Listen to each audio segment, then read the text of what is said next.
Ici, la voix de l'Amérique.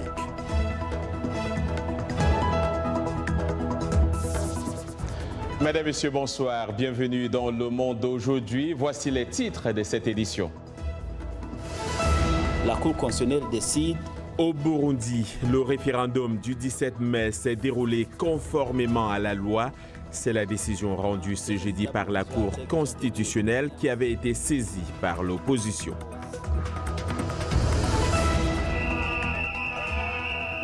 Des centaines de personnes dans les rues de Nairobi pour manifester contre la corruption, loin des excuses présentées par Uhuru Kenyatta et Raila Odinga pour les récentes élections. Et puis, ballet diplomatique aux États-Unis et en Corée du Nord en prélude au sommet de Singapour.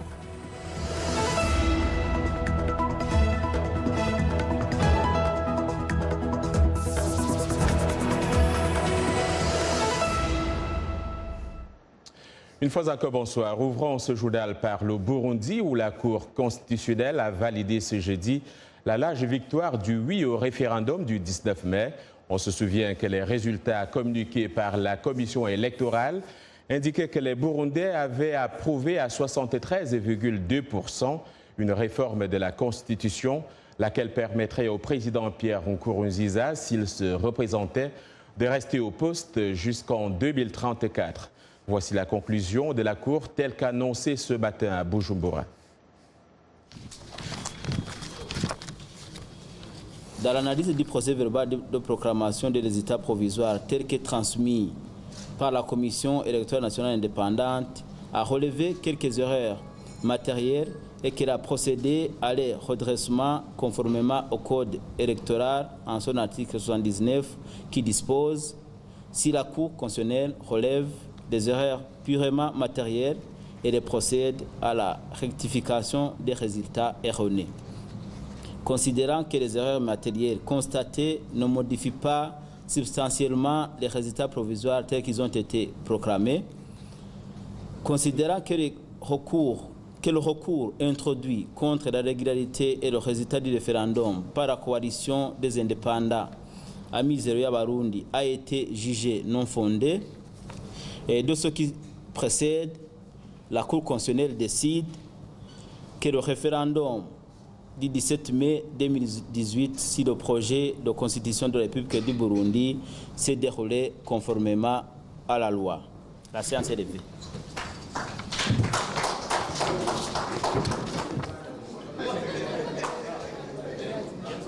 L'opposition burundaise continue d'exprimer des doutes sur la tenue de cette consultation populaire.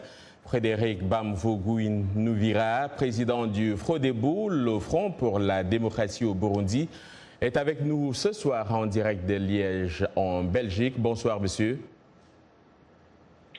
Bonsoir, monsieur. Merci d'être là. Dans quel état d'esprit se trouve l'opposition aujourd'hui et donc votre parti après cette décision de la Cour constitutionnelle? Nous sentons une parfaite désolation et en plus nous sommes très inquiets. D'abord parce que le oui aurait 73,26%, le non 19,34%, mais nous sommes très inquiétés de voir que les institutions de l'État participent à la nomination de l'État burundais alors qu'elles sont supposées faire respecter la loi. C'est dommage. Nous savions que la Cour constitutionnelle au Burundi a été toujours une caisse de résonance du président de la République. Si nous nous référons à ce qu'elle a fait lorsque justement le président Nkurunziza est allé consulter cette Cour pour savoir s'il pouvait prétendre faire le troisième mandat. Cependant, l'Assemblée nationale avait dit non. Dites-moi, sur quels éléments vous êtes-vous appuyé pour contester les résultats du référendum? Essentiellement sur 4 éléments. Le premier élément, c'est l'affluence du non pendant la campagne électorale lorsque le parti CNDD-FDD devaient recourir à la chicote et aux autres formes d'oppression pour avoir des rassemblements qui puissent répondre à leurs attentes. Donc ça veut dire que quelque part, c'est un élément de plus qui montre que aujourd'hui, quiconque a suivi l'évolution de ce dossier au Burundi conclut sans gêne que c'est le non qui a gagné. En quelques mots, ces éléments, on les aura peut-être plus tard ou dans une autre édition, voilà. Mais en quelques mots, est-ce que vous êtes sûr que le président Pierre Nkurunziza sera candidat et qu'allez-vous faire maintenant en quelques secondes? Ce que nous allons faire, c'est continuer à refuser justement les résultats de ce référendum et surtout que nous allons continuer à exploiter les prescrits de la Constitution de 2005 qui empêchait la tenue de ce référendum, notamment les articles 299 et 3. Merci de votre réactivité. Merci Frédéric Bamvugi Numvira, président du FRODEBU, le Front pour la démocratie au Burundi. Au Tchad, la tension n'est toujours pas retombée entre le gouvernement et les fonctionnaires. Hier, après le refus catégorique des syndicats membres de la plateforme syndicale d'accepter la compensation en nature de leur salaire proposée par le gouvernement, une rencontre d'urgence s'est tenue à la présidence de la République du Tchad. Pour la ministre de la Communication, porte-parole du gouvernement, Madeleine Alingé, ce débrayage fait planer une année blanche dans le secteur de l'éducation nationale. On l'écoute. En réponse aux propositions faites par le gouvernement, la plateforme syndicale revendicative a annoncé que seul le rétablissement et le paiement du salaire intégral des agents de l'État étaient conditions à la poursuite des négociations. Le gouvernement a exprimé sa surprise et sa déception face à cette volte-face de la plateforme syndicale revendicative, avec en plus un appel à la grève lancé le 26 mai dernier par certaines organisations syndicales. Le gouvernement a réitéré ses explications sur la grave crise de trésorerie actuelle, en plus des risques d'une année blanche dans les établissements scolaires publics et le drame occasionné par la grève dans le service de santé. Cette rencontre qualifiée de constructive a permis de lever les équivoques et d'échanger sur la grave situation financière de notre pays. En cela et en toute responsabilité, la plateforme syndicale revendicative a de nouveau sollicité de consulter sa base afin de répondre à la demande de levée de grève formulée par le gouvernement. Le gouvernement invite les travailleurs et les travailleuses de la plateforme syndicale revendicative à la compréhension et à la sagesse en vue d'un retour à la normale. Tension également au Sénégal. Les étudiants de l'Université de Saint-Louis annoncent qu'ils maintiennent leur grève illimitée. Les mesures prises mardi par le président Macky Sall, notamment l'augmentation des bourses et la réduction des prix des restaurants universitaires, n'ont pas suffi à calmer leur colère. Les cours ont repris dans toutes les autres villes, sauf à Saint-Louis, où un étudiant, Mamadou Faloussen, a été tué par balle le 15 mai dans des altercations avec les gendarmes. La coordination des étudiants de Saint-Louis devrait en principe tenir une conférence de presse demain vendredi. Plusieurs centaines de personnes ont manifesté ce jeudi matin dans les rues de Nairobi, notamment devant la Cour suprême et le Parlement contre la corruption qui sévit dans le pays. Plusieurs scandales ont éclaté ces derniers jours, dont le détournement de près de 100 millions de dollars, dont 68 millions des caisses du Service national pour la jeunesse. Les détails avec Irénée Herman Umbo. Des centaines de manifestants dans les rues de Nairobi, la capitale kenyane. Cris de colère, pancartes en main, ils s'insurgent contre la corruption qui prend une proportion galopante dans le pays. Aujourd'hui, nous sommes ici dans la capitale Nairobi et aussi à Mombasa, Kisumu, Nakuru et d'autres villes pour dire que nous sommes fatigués du vol qui s'opère dans ce pays. 24 fonctionnaires et hommes d'affaires ont été accusés mardi d'être impliqués dans le vol de près de 100 millions de dollars de fonds publics. Ils sont en détention en attendant une audience prévue pour le 4 juin. Le but de cette séance judiciaire sera d'examiner prioritairement leur demande de libération sous caution. Mais avant, ces contribuables kenyans réclament justice. La corruption fait que d'autres perdent des opportunités. Si vous regardez nos routes, nos hôpitaux, les opportunités d'emploi, ils ont tous été négligés à cause de la corruption. Nous avons atteint un point où il n'y a plus de limite. C'est tellement immoral. Je me suis senti mal et j'ai pensé que je devrais rejoindre les autres au lieu de commenter sur Facebook. Les manifestants exigent que les suspects répondent de leurs actes. Ces suspects, dont le secrétaire principal du ministère de la fonction publique, ont plaidé non coupable.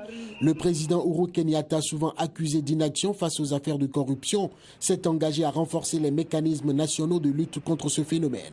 Les autorités kenyanes ont annoncé qu'elles enquêteront sur 10 institutions financières soupçonnées d'avoir manipulé des fonds volés, notamment au Service national pour la jeunesse. Ajoutons un rapport avec le Kenya que le président Uhuru Kenyatta et le chef de l'opposition Raila Odinga se sont excusés ce jeudi pour les propos violents échangés lors des élections controversées de 2017. Un geste symbolique devant appuyer la promesse d'œuvrer pour la réconciliation dans le pays.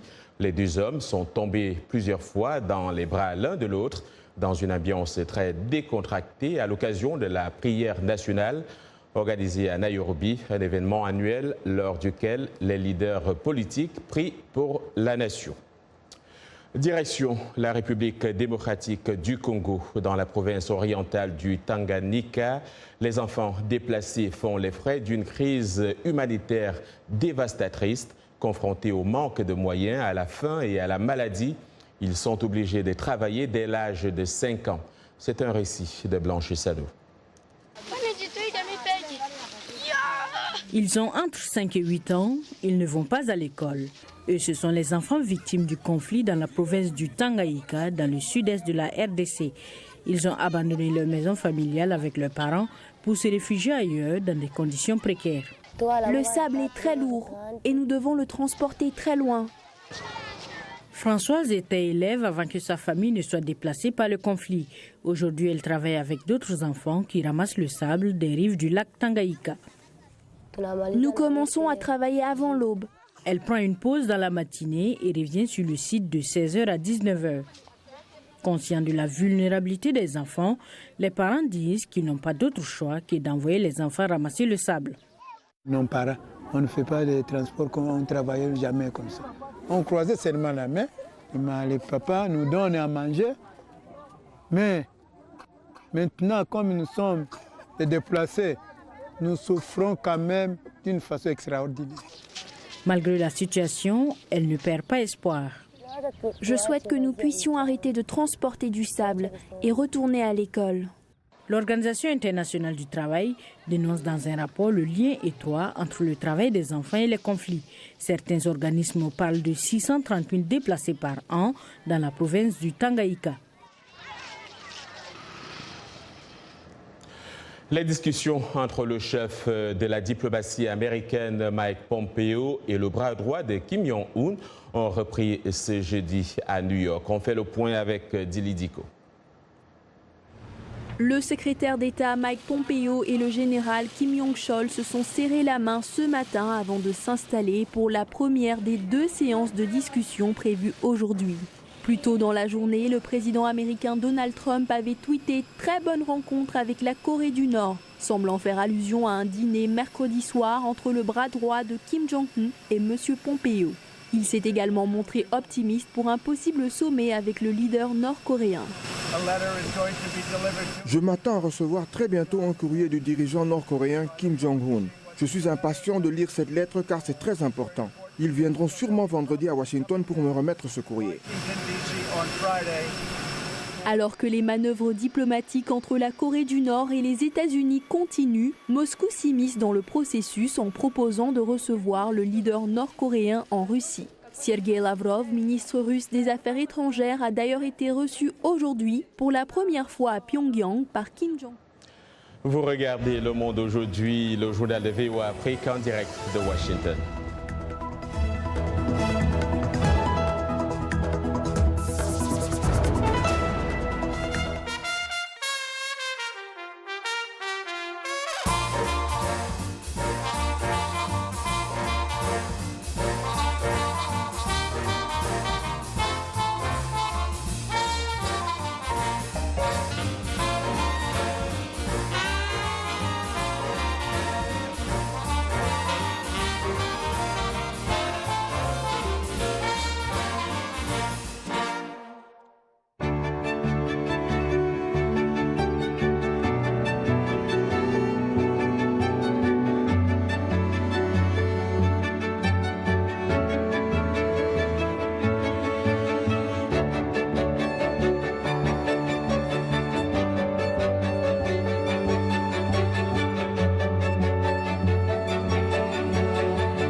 Merci de votre fidélité à VOA. Vous regardez Le Monde aujourd'hui en direct de Washington. Voici les titres de cette seconde partie. Le tabac et les cardiopathies, c'est sous ce thème que se célèbre la Journée mondiale sans tabac. Nous en parlons dans cette seconde partie. Ici aux États-Unis, l'État californien veut améliorer la santé de ses habitants à travers un programme novateur et ça se passe dans vos plats. En sport, Zinedine Zidane quitte le banc de touche du Real. Sa décision est tombée ce jeudi à la surprise générale.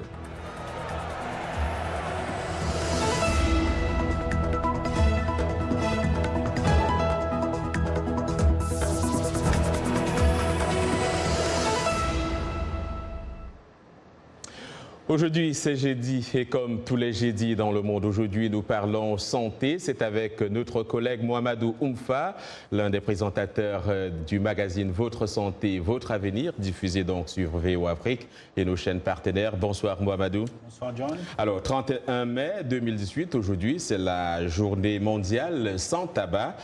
Cette journée est placée sous le thème le tabac et les cardiopathies. D'abord, dites-nous, ça signifie quoi ce thème ?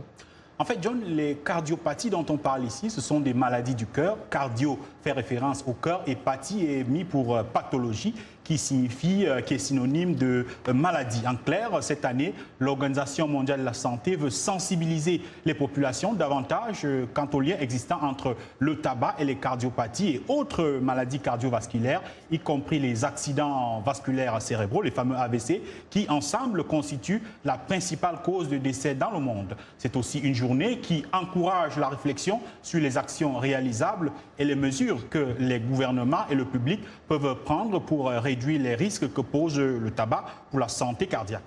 Alors, le tabac, on le sait, fait des victimes. Les chiffres de l'OMS parlent de 7 millions de morts chaque année. Que font l'OMS justement et ses partenaires pour lutter contre le phénomène?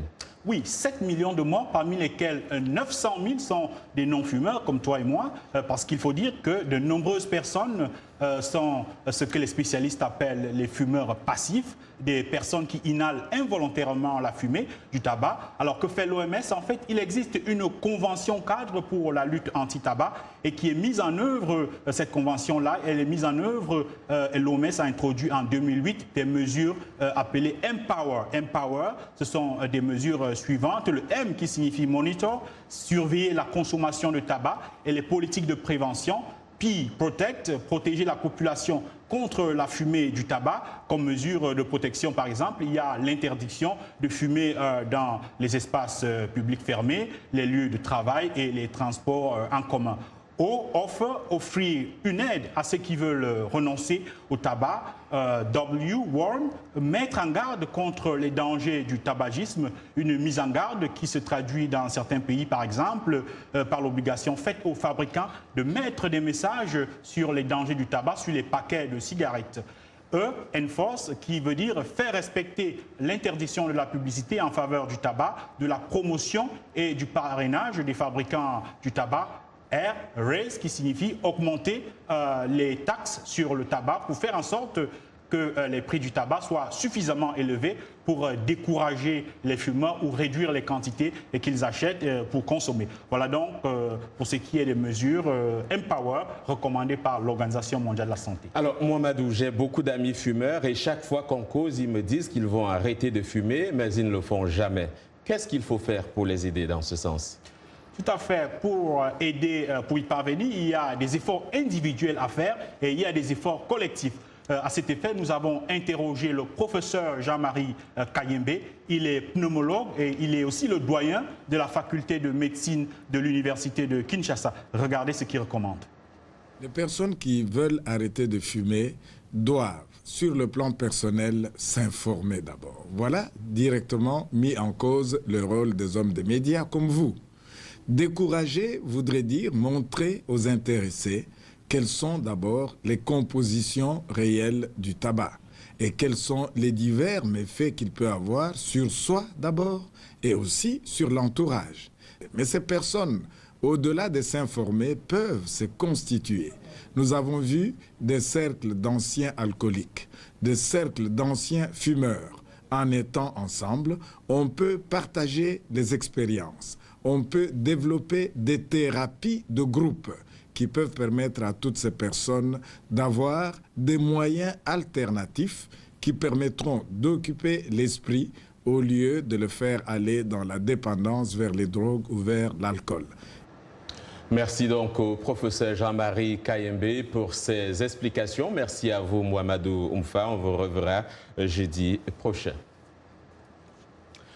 On continue tout à fait avec la santé. L'État californien veut améliorer la santé de ses résidents à travers un programme novateur de santé publique.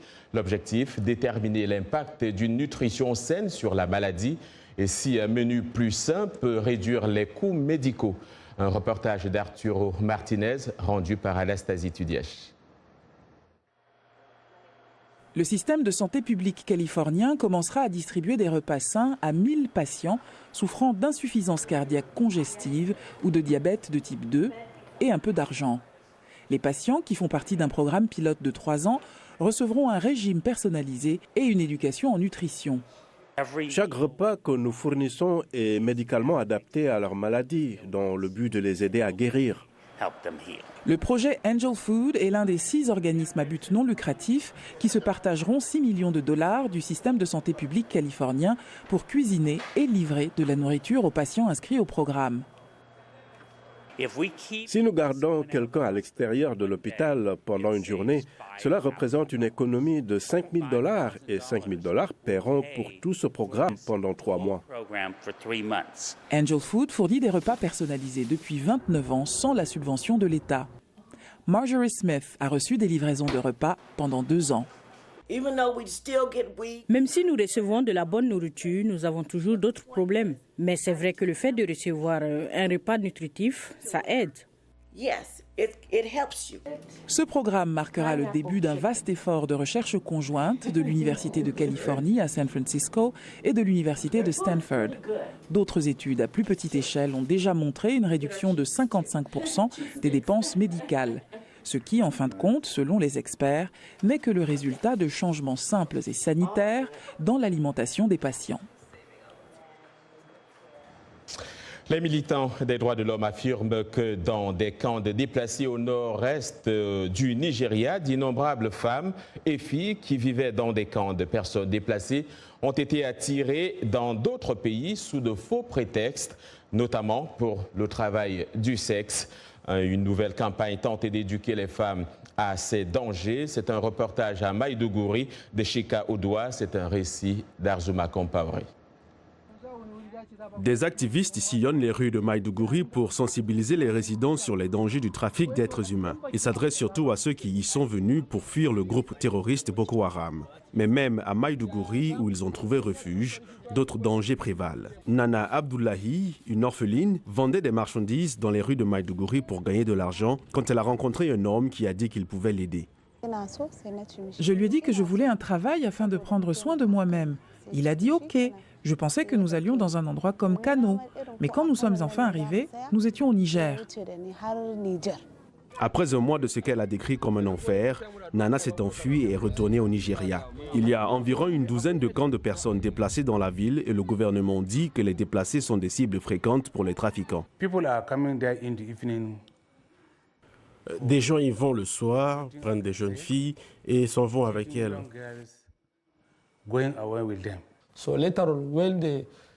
Ils les amènent avec eux et ne leur donneront même pas du travail. Ensuite, ils vont les vendre comme des esclaves. Les membres de l'agence anti-traite du Nigeria distribuent des brochures pour avertir des dangers. Pour eux, les personnes qui ont souffert et survécu aux attaques de Boko Haram ne devraient pas être à nouveau des victimes des trafiquants d'êtres humains.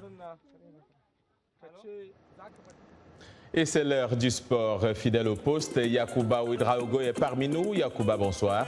Bonsoir John et bonsoir à vous, chers amis sportifs. C'est la grosse info du jour. Zinedine Zidane quitte son poste d'entraîneur du Real Madrid. Resté scotché, on y reviendra.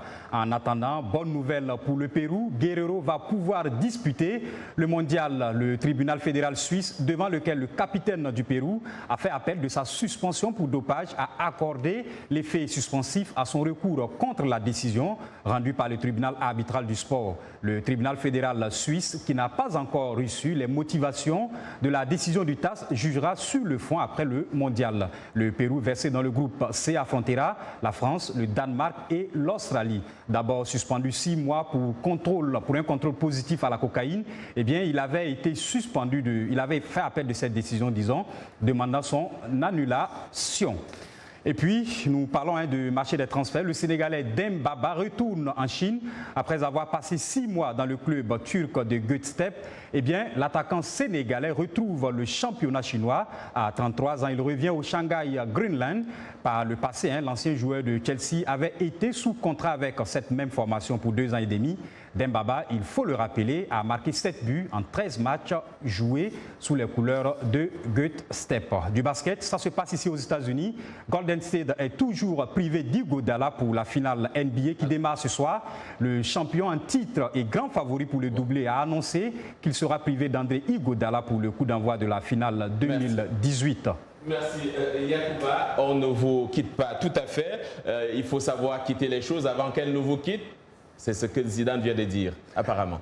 Oui, John, l'entraîneur du Real Madrid, on l'annonçait en titre, quitte son poste d'entraîneur de la sélection des Merengues. Et tenez-vous bien, 5 jours seulement après avoir remporté son 3e trophée consécutif en finale de Ligue des Champions. Suivez.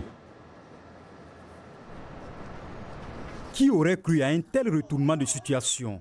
Après avoir convaincu toute la planète foot de sa capacité à sublimer le talent d'une équipe entière, Zinedine Zidane quitte son poste d'entraîneur du Real Madrid 5 jours seulement après sa 3e victoire consécutive en Ligue des Champions, qui l'a fait entrer dans l'histoire du football. J'ai pris la décision de ne pas poursuivre l'année prochaine comme entraîneur du Real Madrid. J'ai parlé avec Florentino Pérez pour expliquer ce qui se passait et je pense que c'est le bon moment pour tout le monde. Un coup de tonnerre inattendu même pour son président. J'ai été durement touché hier quand j'ai appris sa décision et comme je l'ai déjà dit, j'aurais aimé le convaincre, mais je sais comment il est.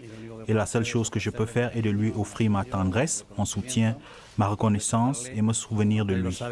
En plus de la Liga décrochée en 2017, Zizou a remporté toutes les 8 finales qu'il a disputées en tant qu'entraîneur, dont 3 Ligues des Champions de suite. Un palmarès hors norme, et ce, moins de 3 ans après le début de sa première expérience comme coach principal en janvier 2016. Pourquoi alors partir maintenant? Il y a un moment qui se vit, on le vit à fond, pleinement. Et à un moment donné, il faut savoir aussi s'arrêter. 12 ans après avoir raté la fin de sa carrière de joueur sur un coup de tête fatal en finale du Mondial 2006, Zizou clôt ainsi le premier chapitre de sa 2e carrière au sommet de son art. C'est la fin de cette édition du Monde aujourd'hui. Je vous retrouve demain, même heure, même lieu, sur cette même chaîne. Excellente soirée à tous et à toutes.